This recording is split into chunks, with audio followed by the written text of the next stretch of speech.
Saya sampai teriak di motor saya ya, Tuhan, udah capek, tolong dong kasih jalan keluar. Udah capek gagalnya Tuhan, udah capek. Ketika saya hampir lelah, nyerah gitu ya, Tuhan buka jalan. Gak ada yang ngambungin buat Tuhan. Kegagalan kita hari ini sebetulnya Tuhan sedang menutup pintu itu supaya kita bisa menemukan mana yang lebih baik. Salam damai sejahtera saudara-saudara terkasih pencinta firman Tuhan. Berjumpa kembali dengan Bible Learning with Father Joseph, edisi kesaksian bahwa mukjizat itu sungguh nyata yang baru saja saya alami. Saudaraku, bagaimana kabar Anda hari ini? Saya berharap Anda semua setelah ke gereja betul-betul merenungkan firman Tuhan, bisa bersyukur terhadap berkat-berkat yang kecil. Anda menyadari pelan-pelan ternyata Tuhan selalu mengarahkan kita pada mukjizat-mukjizatnya. Mukjizat bisa terjadi setiap hari dalam diri orang-orang yang percaya. Saudara-saudara, yakini itu, pegang itu, meskipun seolah-olah 1000 pintu tertutup buat kita. Meskipun harapan kita makin lama makin mengecil, percayalah Tuhan selalu memberikan yang lebih baik daripada yang kita bayangkan. Jangan lupa ya saudara-saudara, tulis di kolom komen Anda ke gereja mana. Dan juga Anda tinggal di mana sih sebetulnya. Mari kita saling bersharing. Nah, apa sih Romo Yosef itu mau cerita apa? Mau bersaksi apa? Jujur saudara-saudaraku, bacaan-bacaan pada hari Minggu ini menggugah saya. Bagaimana tidak? Dari bacaan kedua surat Rasul Yakobus bab 2. Anda pasti sudah tahu bagaimana kalau surat Yakobus pasti iman tanpa perbuatan adalah mati. Lalu bagaimana nih bacaan pertama dari Yesaya? Itu nyanyian hamba Yahweh. Bagaimana seseorang yang diutus oleh Allah harus mengalami penderitaan, penolakan, siksaan demi siksaan, pergulatan demi pergulatan. Sementara nanti dalam bacaan Injilnya diambil dari Markus bab 8 tentang pertanyaan Tuhan Yesus, menurut kamu siapakah aku ini? Jujur saudara-saudaraku, sejak bulan Mei Anda sudah tahu semualah bagaimana saya berjuang untuk membuat sebuah rumah teduh untuk pasien-pasien kanker yang berobat di RSCM atau di Darmais. Waktu itu sudah dapat lampu hijau, sudah direstuin oleh Bapak Uskup, bukan? Anda sudah tahu tuh kisahnya sudah lama sekali. Pergulatan, kiri kanan, lika-liku, lambatnya waktu berjalan dalam proses membuat saya kadang-kadang gak sabar. Lalu tiba-tiba diarahkan untuk membuat rumah singgah atau rumah teduh ini di Rumah Sakit St. Carolus. Sebagai imam saya hanya bisa taat, tetapi kan rupanya itu lama sekali prosesnya. Harus ada kesepakatan dulu, harus ada pertimbangan sana sini dulu. Sabar, dalam kesabaran. Di situ Tuhan melatih saya ternyata. Yosef, kalau membuat sebuah karya yang bagus, karya yang bisa bertahan, itu nggak bisa spontan. Harus sabar. Tuhan tahu saya tuh orangnya paling nggak sabaran. Kalau bisa selesai hari ini, kenapa nggak hari ini? Kenapa harus besok? Itu tipe saya. Tapi Tuhan mendidik saya juga.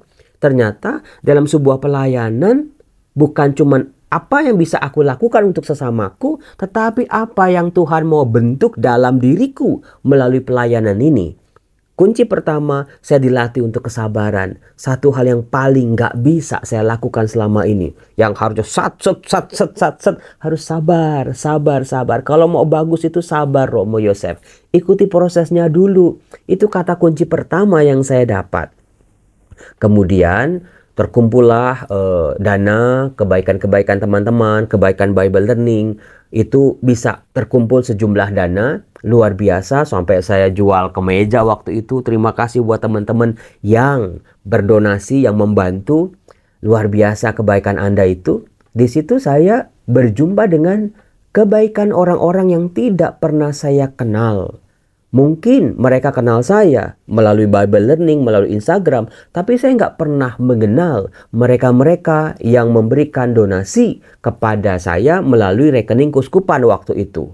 Terima kasih, dananya sudah hampir cukup. Saya di situ kagum. Bagaimana ya karya ini ternyata bukan tentang karya saya, bukan tentang pribadi saya, keinginan saya. Ini karya bersama.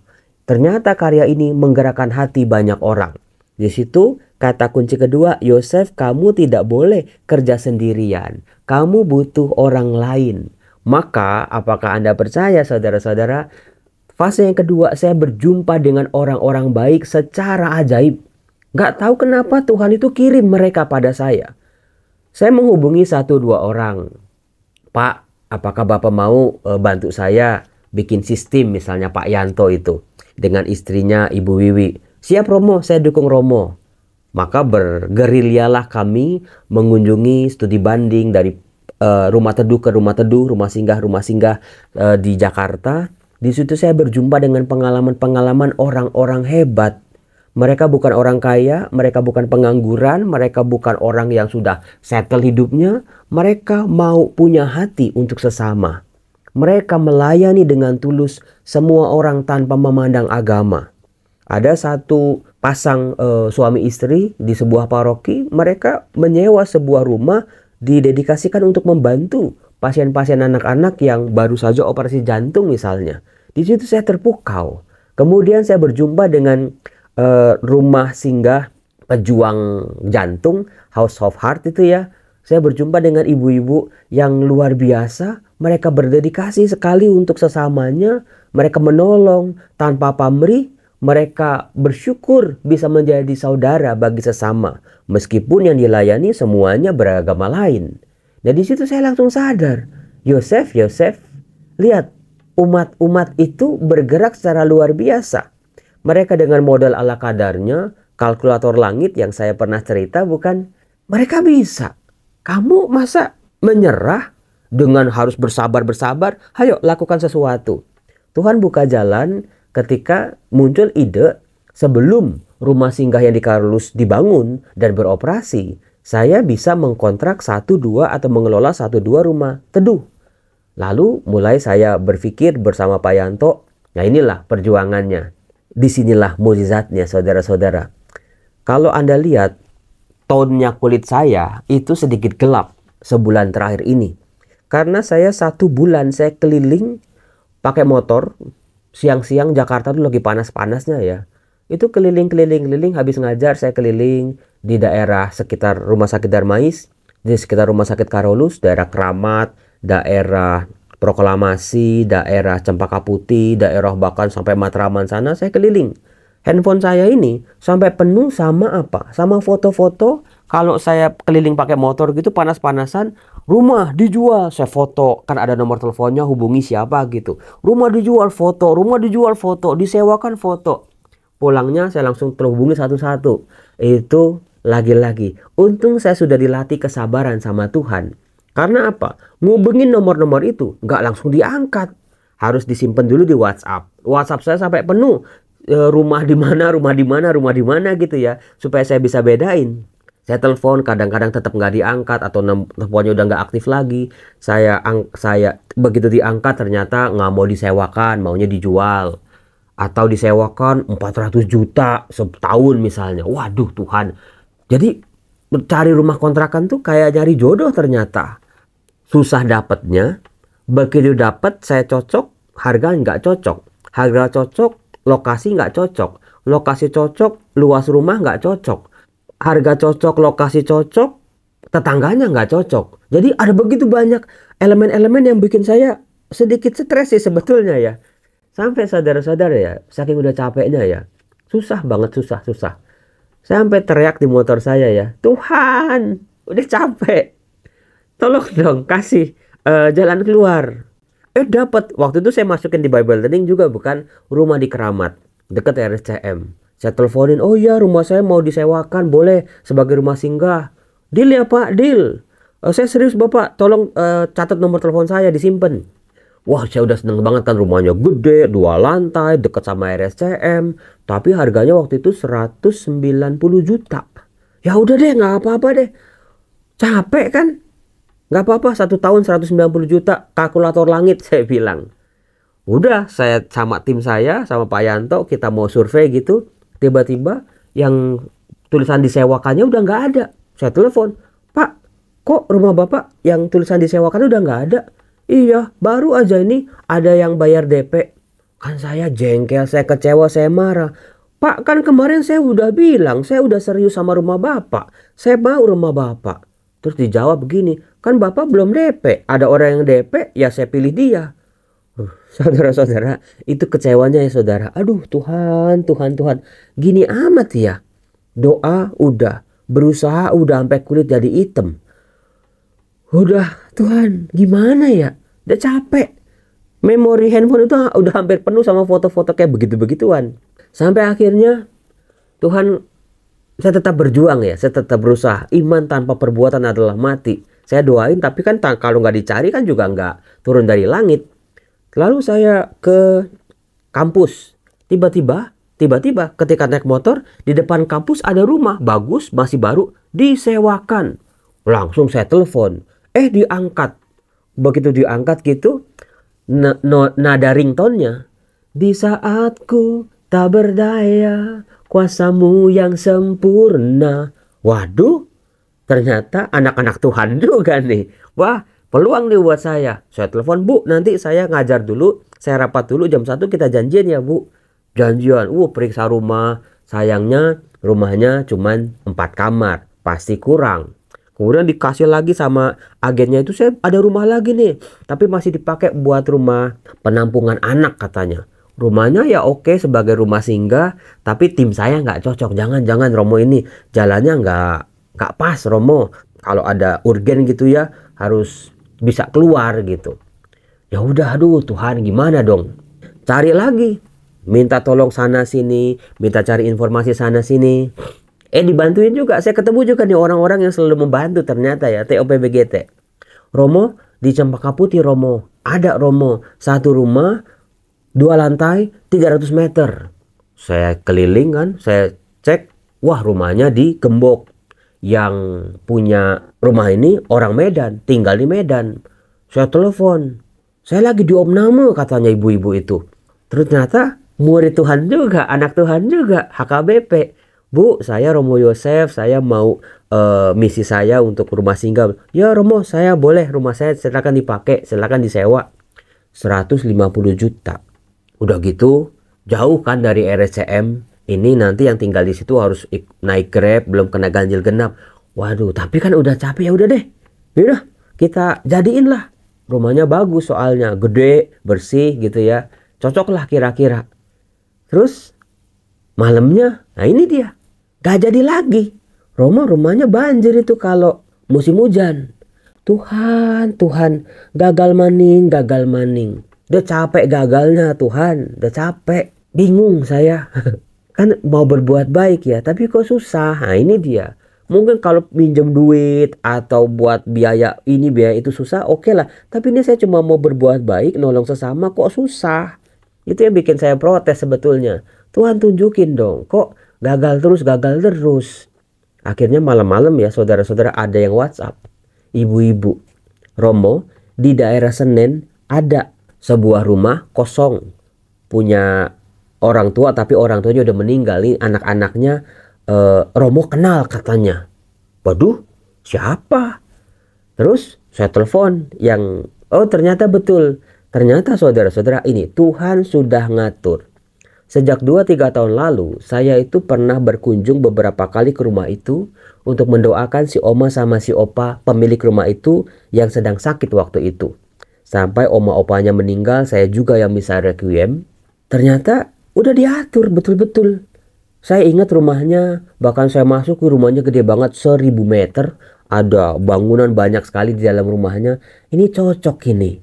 Tapi kan kalau 300 meter aja 190 juta, 1000 meter mau sewa berapa? Dapat informasi lagi, Romo, keluarga anak-anaknya ini bilang sewanya terserah kemampuan Romo saja katanya. Mereka mau rumahnya dipakai untuk rumah singgah. Itu siangnya saya itu mengunjungi sebuah rumah singgah di Cempaka Putih. Nah, ibu yang salah satu menantu yang punya rumah itu juga hadir di situ ternyata, tapi nggak ketemu sama saya. Jadi semuanya sudah diatur saudara-saudara. Ternyata ibu itu juga penonton Bible Learning. Terima kasih Bu. Kebaikan keluarga ibu luar biasa. Ketika saya hampir lelah, nyerah gitu ya, Tuhan buka jalan. Akhirnya kemarin udah tuh sakit-sakit, pilek, saya masih kepala saya pusing sekali. Saya habis kunjungan orang sakit, saya ketemu sama tim saya, sama keluarga pemilik rumah. Kita masuk, kita lihat-lihat, kita diskusi, apa sih maunya Romojo, apa keluarga ini maunya bagaimana gitu kan. Karena itu rumah keluarga, rumah orang tua. Ternyata luar biasanya adalah katanya oma saya, mama saya pernah tinggal di rumah itu zaman dulu. Aduh Tuhan, kok semuanya dikoneksiin ya? Luar biasa. Akhirnya kita deal. Nah, si bapak pemilik rumah bilang gini, itu Romo di depan itu ada mobil Kijang. Terus juga ada supir, saya punya supir. Supirnya dipindah tugas, nggak maunya di situ karena nggak bisa nyetir mobil otomatis, dia bisanya manual. Romo kalau mau pakai mobilnya, mau pakai supirnya, silakan Romo. Bahkan ada 2 ART di rumah itu, kalau mau diperbantukan silakan Romo. Kan saya langsung speechless, nggak bisa ngomong lagi. Tuhan, bercanda ya Tuhan. Kok luar biasa. Kemarin saya sampai nangis ketika cerita ya tentang kebaikan Tuhan. Justru terjadi ketika saya sudah mulai lelah berusaha. Ketika saya udah mau nyerah aja deh. Ya udah deh, saya udah berusaha kok. Kalau Tuhan nggak menginginkan ya gimana? Ternyata kan saudara-saudara, di balik kegagalan saya berminggu-minggu ya, udah lelah, udah capek, udah mau menyerah. Ternyata kan itu sengaja. Untung waktu itu yang pertama orang ada yang DP. Mungkin itu bisikan Tuhan DP itu. Ada orang yang bisik WhatsApp saya, Romo rumah itu banjir, gak jadi lagi. Romo rumah itu kekecilan, gak jadi lagi. Romo rumah itu gak diangkat teleponnya, gak jadi. Ternyata Tuhan memang membatalkan itu dan itu untuk menunjukkan yang ini. Ya enggak? Apakah itu sering terjadi dalam hidup Anda? Bener banget Romo. Emang selalu begitu Tuhan.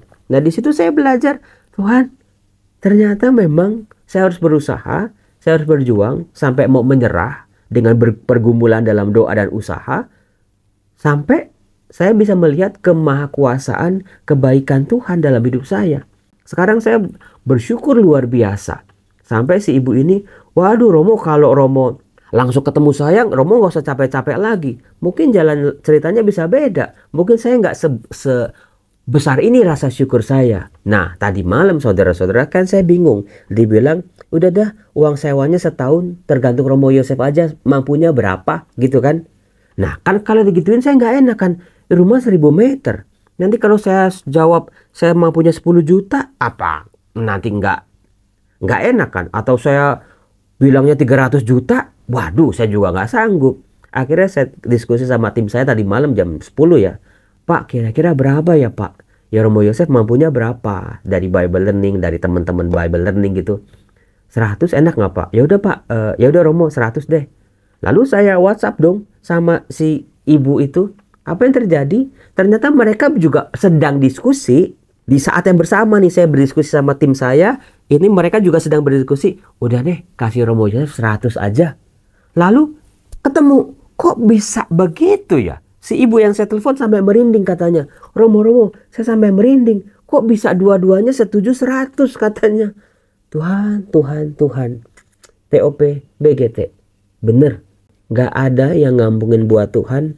Kegagalan kita hari ini sebetulnya Tuhan sedang menutup pintu itu supaya kita bisa menemukan mana yang lebih baik. Bahkan Tuhan melipat gandakan segala yang di luar apa yang saya harapkan. Dapat mobil, dipinjemin mobil coba. Itu kan luar biasa sama supirnya pula. Jadi saudara-saudara terkasih, kalau Anda dalam posisi mau menyerah, mau kalah, mau cari jodoh, cari kerja, cari rezeki, cari usaha gitu ya. Ayo jangan nyerah. Mungkin tinggal sedikit lagi. Andai kata waktu itu saya nyerah, mungkin saya nggak berjumpa dengan pengalaman rohani mukjizat seperti ini. Luar biasa kan Tuhan. Saya jadi yakin semakin mengenal Tuhan. Bukan cuma seperti Petrus, engkau lo Mesias gitu ya. Tapi saya menyadari Tuhan engkau segalanya. Engkau menjawab doa-doaku, engkau bekerja di balik kegagalan-kegagalanku selama ini ternyata untuk menunjukkan jalan yang terbaik. Selamat hari Minggu, Tuhan Yesus memberkati. Share video ini ke teman-teman Anda yang sangat membutuhkan bahwa selalu ada mukjizat setiap hari di balik kegagalan kita juga. Bye-bye, Tuhan berkati.